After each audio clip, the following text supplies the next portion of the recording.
This thing is so weird.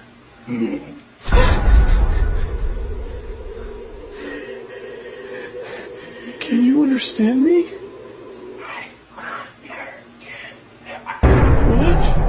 What? This is the most haunted house in the world. The Perrin family truly existed and felt they were being attacked by a dark entity. A witch named Bathsheba is said to haunt you in your dreams here. Articles have said, after her death, she literally turned to stone.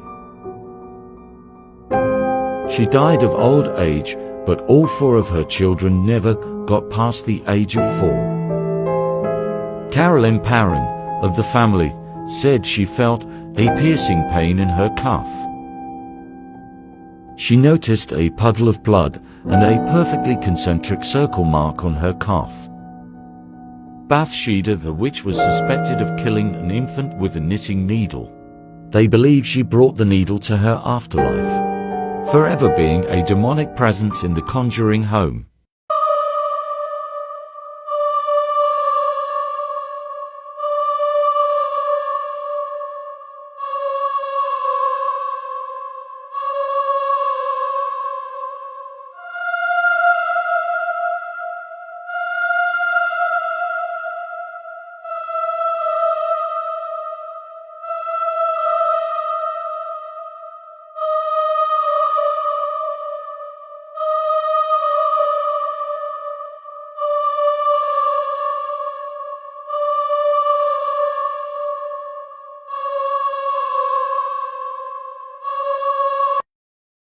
Do y'all know how fucked up a town gotta be for birds not to be flying? It is 100% silent. You won't see or hear no animals at all, even insects. You can't even tour this motherfucker. There's even been shadows of all different shapes and sizes walking around in the forest. And a lot of people come up missing when they go to this motherfucker. This is the most haunted town in America. It is called the Dudley Town, located in Connecticut. The town became haunted after the Dudley family moved to Connecticut after one of their family members was executed for plotting on King Henry VIII. King Henry VIII executed between 57,000 to 72,000 people, and even 2 of them were his wives. So what in the hell was dude thinking? Why fuck with a real boss? A real king? Now it is unknown exactly what caused the fucking curse. Dudley Town is heavily surrounded by the police because people keep sneaking in and they fucking dying when they go. This place is not worth the fucking fame. Your life is more valuable. Have a nice day.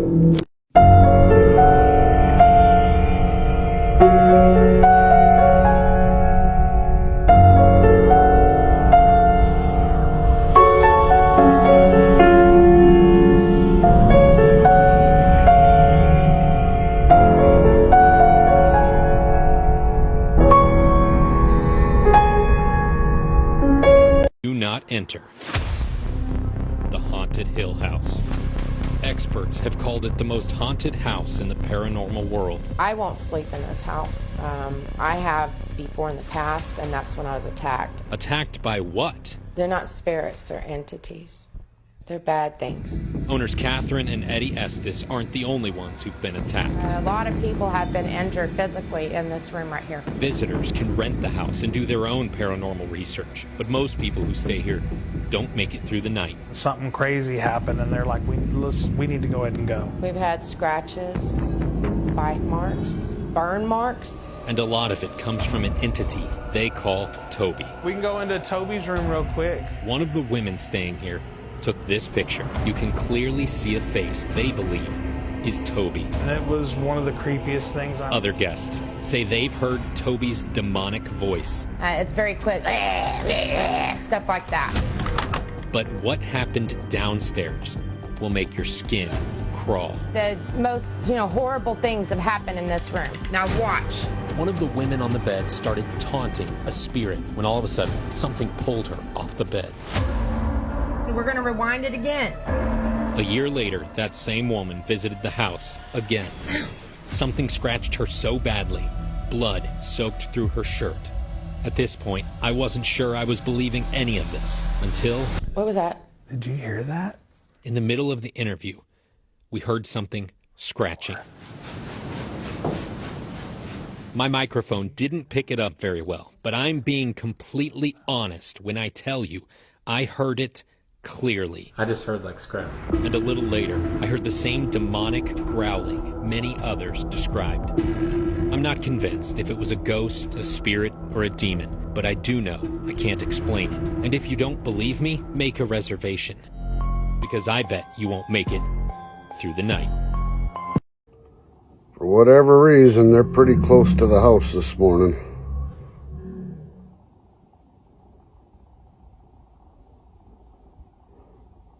Just out of sight, like usual.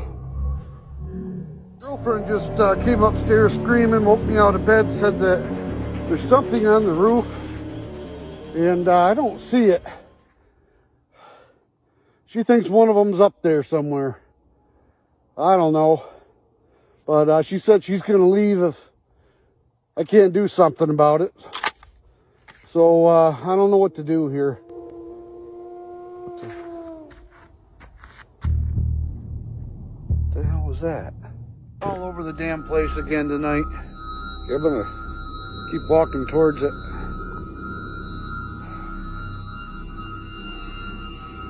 Might actually get to capture something here.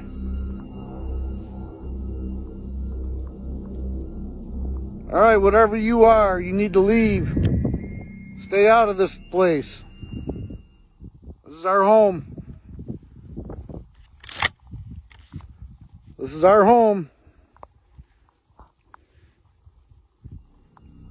You need to leave. You leave now. I don't think it's going to come around for a little bit. I think that'll keep it away for a while. She just woke me up again and said she heard it on the roof, and this time so did I, so you can get out there and have a look.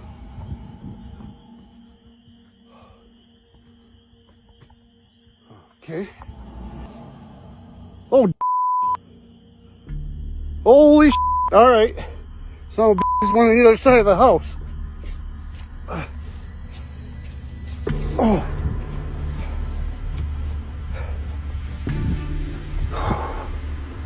Oh. What the hell? Where'd it go? What is that? What the son of a... What's going on here?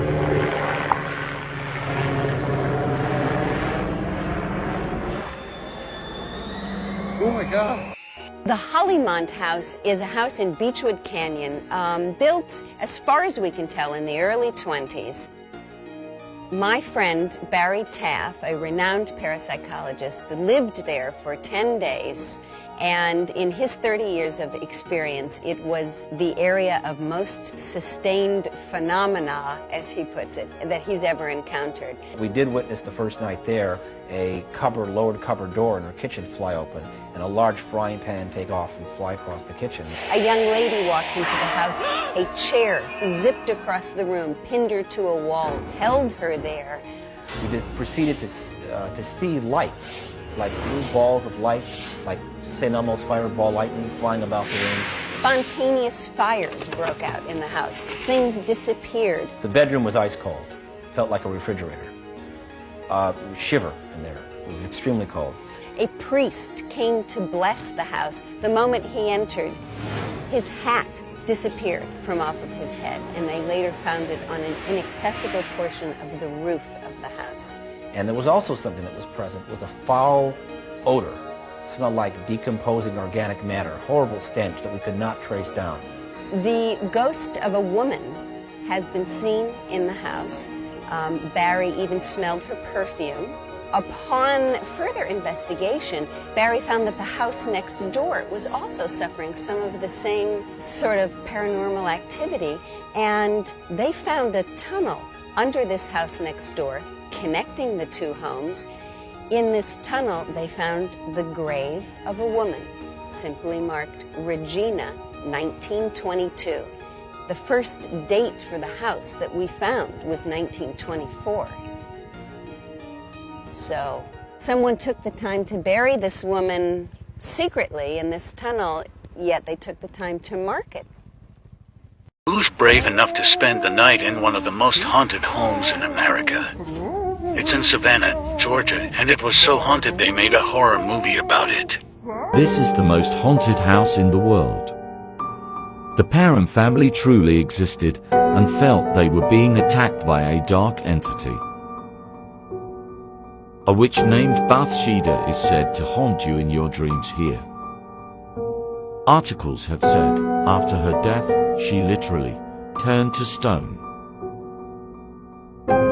She died of old age, but all 4 of her children never got past the age of 4. Carolyn Parent, of the family, said she felt a piercing pain in her calf.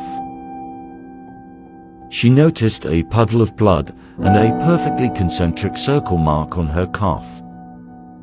Bathsheba the witch was suspected of killing an infant with a knitting needle.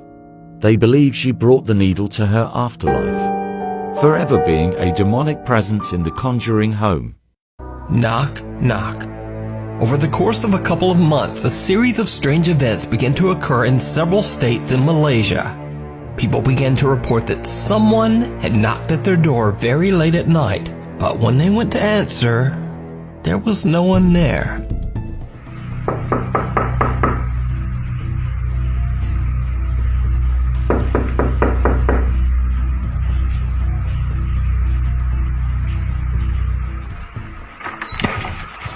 Rumors spread throughout the countryside that the incidents were somehow related to the supernatural.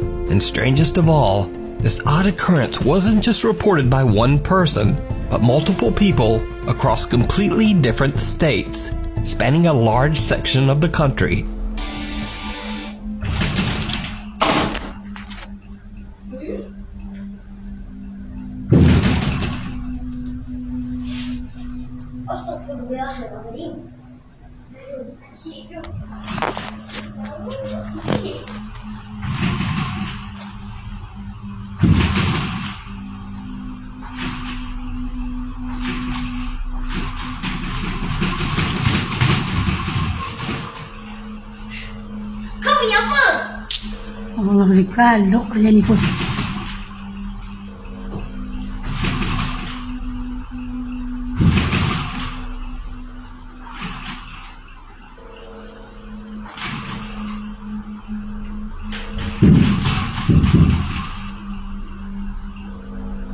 Now, at first the story might just seem like an odd couple of videos.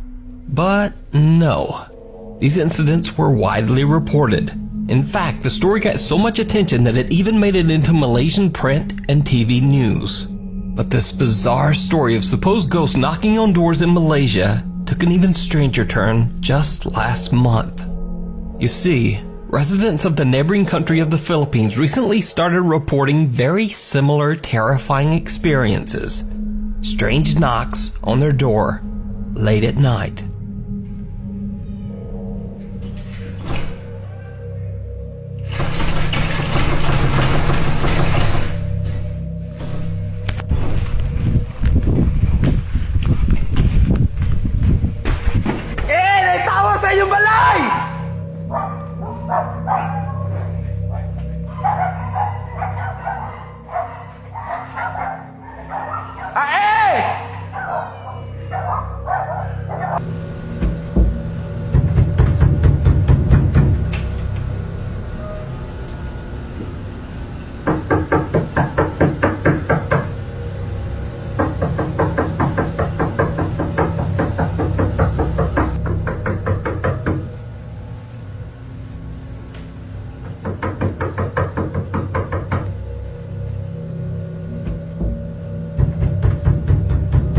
But this time, the late night knocks were blamed on a very different, but equally bizarre cause. Eyewitnesses claimed that the knocks were from gangs of dangerous cult members who go house to house with the intention of hurting anyone foolish enough to open the door. Again, there were multiple reports around the province of Misamis Occidental in the Philippines. Videos circulated online of armed men roaming the streets looking for the cult members. But they never found anyone. And it gets even weirder, because some eyewitnesses claim that these cult members had strange supernatural powers and could actually disappear and reappear at will.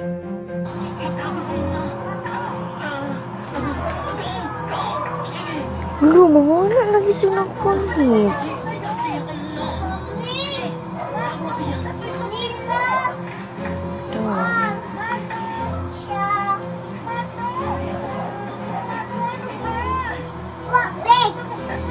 Wala no.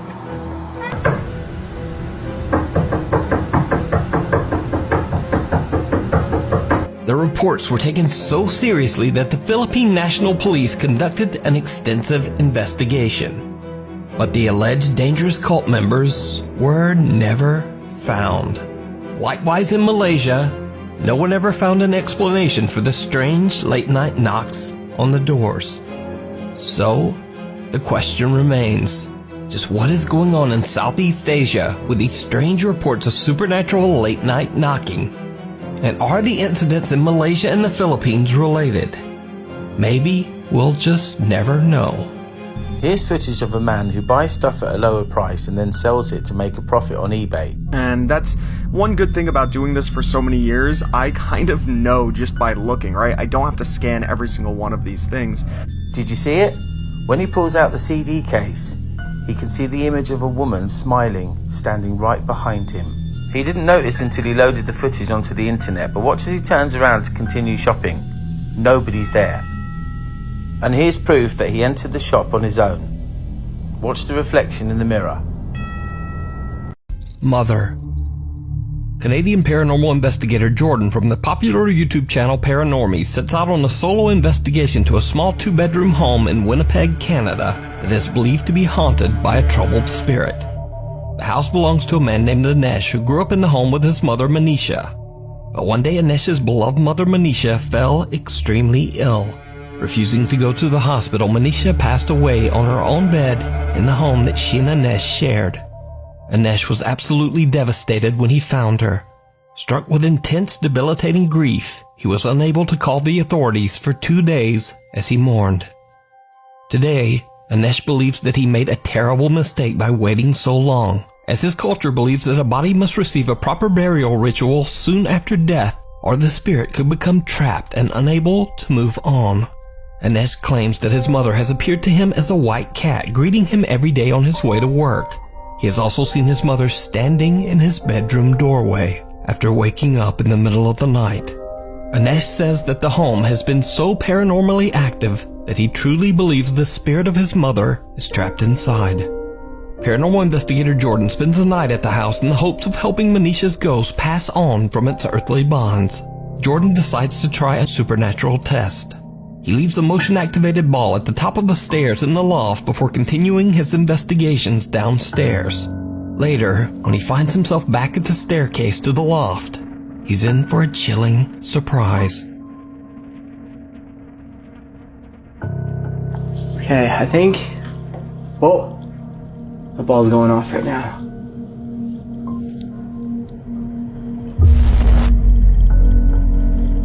Maybe not.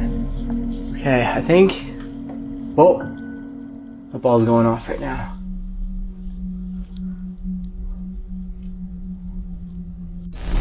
Can you touch it again?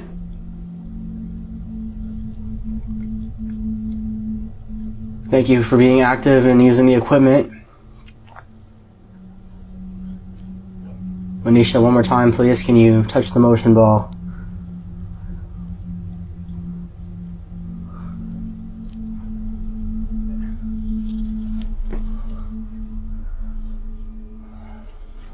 Whoa!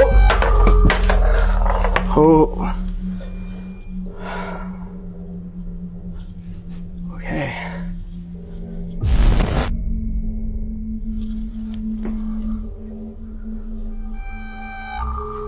Whoa! Oh.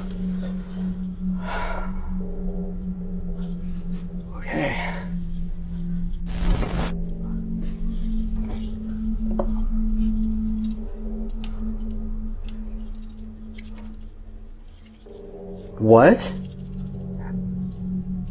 Now this thing doesn't light up at all. He checks the upstairs loft but doesn't find any explanation as to how the little ball could have suddenly launched itself down the stairs. When Jordan heads back down, this happens. Oh, I hate these stairs.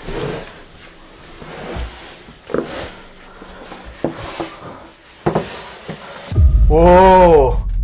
Okay. The door to the attic loft mysteriously closes on its own. Jordan decides to sit down on the bed where Mother Manisha tragically passed away in hopes of communicating with her spirit. What happens next is downright chilling. Manisha, are you still here? Or are you done for the night?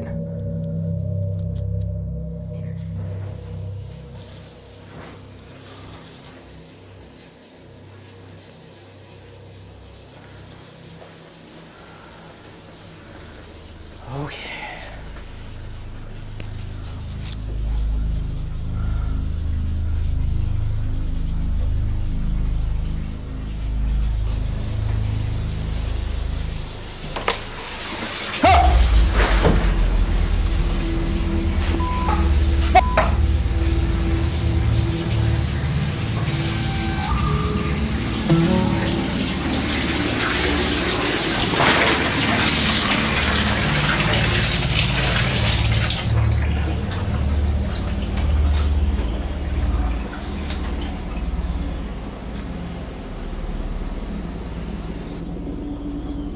Manisha? Look at this. Manisha, if I follow these footsteps, am I gonna find you? Okay. Okay, Manisha. I think it's time that we met face to face, right?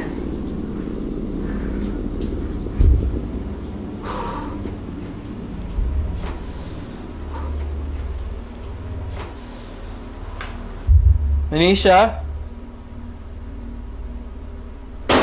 Oh!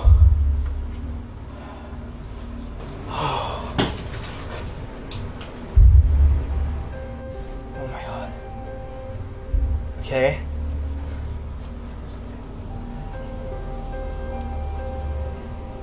Okay, Manisha, do you know... If you want me to leave, I'll leave. I thought we were friends. The bathtub faucet suddenly turns on, and when Jordan checks it out, he finds someone or something standing in the bathtub. Whoever or whatever it is appears to be dressed in red. The figure then disappears from the bathroom, leaving behind only watery footprints that lead down to the basement. When Jordan follows the footprints down, the lid of the washing machine lifts and drops on its own. Oh!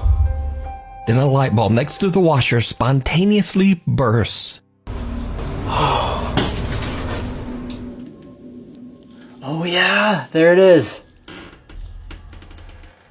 A static camera pointing towards the door to the basement and the door to the attic records as Jordan heads back upstairs. Without the investigator knowing, the camera catches something truly bizarre. Oh, there's a REM pod. Manisha?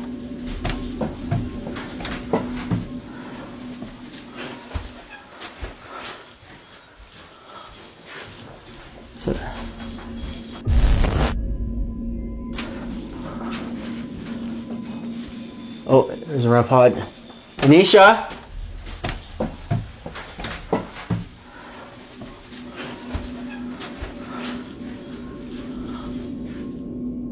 A shadow figure quickly darts into the living room as Jordan comes around the corner of the basement.